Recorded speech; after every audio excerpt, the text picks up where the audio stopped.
सुबह 6:30 9 police department के लोग हमारे घर में पहुंचे 6:30 सुबह और हमें बहुत सारे सवाल उठाया न्यूज़ क्लिक के बारे में। और मैंने सोचा कि बहुत अजीब अजीब सवाल उठाया।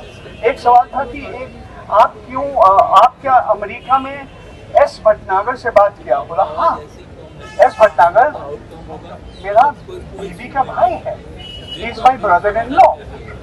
और इस तरह से बहुत सारे सवाल हमें उठाया। हमसे पूछा कि आपने सिग्नल का इस्तेमाल किया? बोला हाँ, मैं सिग्नल का इस्तेमाल किया। हमें कहा कि आपने दिल्ली में जो हिंदू मुस्लिम जो राइट हुई थी, जो दंगा हुई थी, आप इसका रिपोर्ट किया?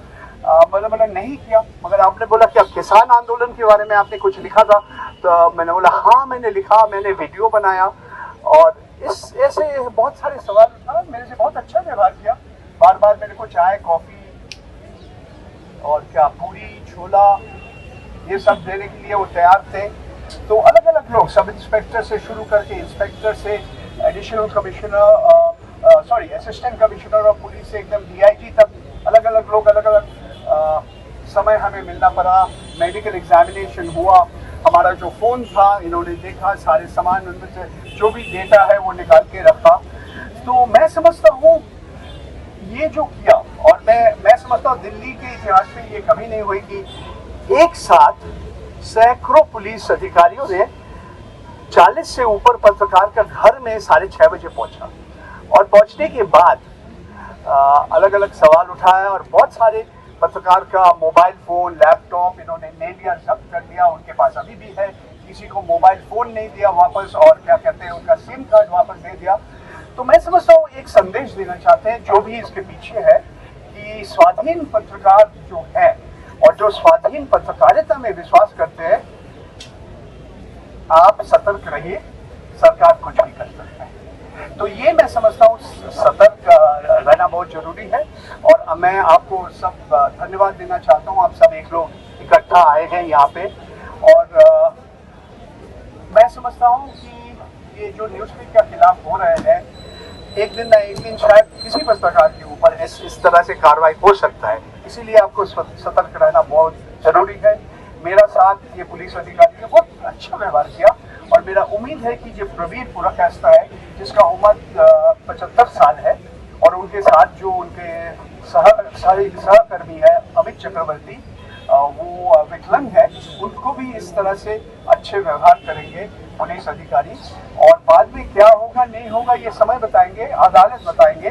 देखिए, आज जब मैं यहाँ आया, मैं यहाँ अक्सर आता हूँ और 2014 के बाद ज़्यादा आना पड़ा, तो आप समझ सकते हैं कि प्रेस क्लब अगर बार बार आना पड़े, यानी देश की हालत बहुत अच्छी है नहीं।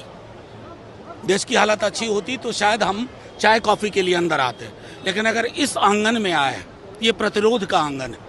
और ये प्रतिरोध क्यों है? ये प्रतिरोध, वो पत्रकारों की पूरी फहरिस्त देखिए, बिकने वाले नहीं है, झुकने वाले नहीं है।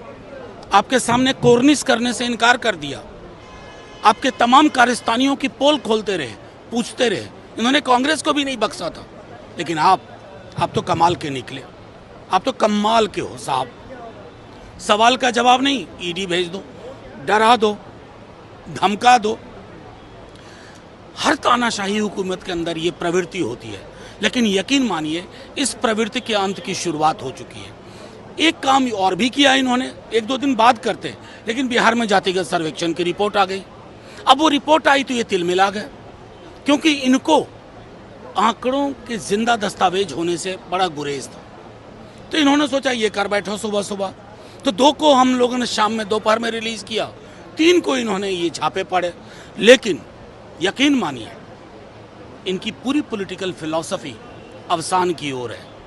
लोग सड़कों पे भी उतरेंगे और एक एक व्यक्ति जो यहाँ नहीं पहुँच रहा है वो भी जानता है कि जिन नामों के साथ आपने ये हिमाकत करने की कोशिश की है, ये वो नाम है ना जो आपसे कभी ये नहीं पूछेंगे कितनों डरा लो, आम काट के खाते हैं कि चूस के खाते हैं, बटुआ में पैसा रखते हैं कि नहीं। 18-18 घंटे आप कैसे मेहनत कर लेते हैं भाई? जाहिर है कि अब ऐसे लोग को आप उसको जितनी प्रताड़ना दे सकते थे दीजिए, लेकिन आपका अंत निकट।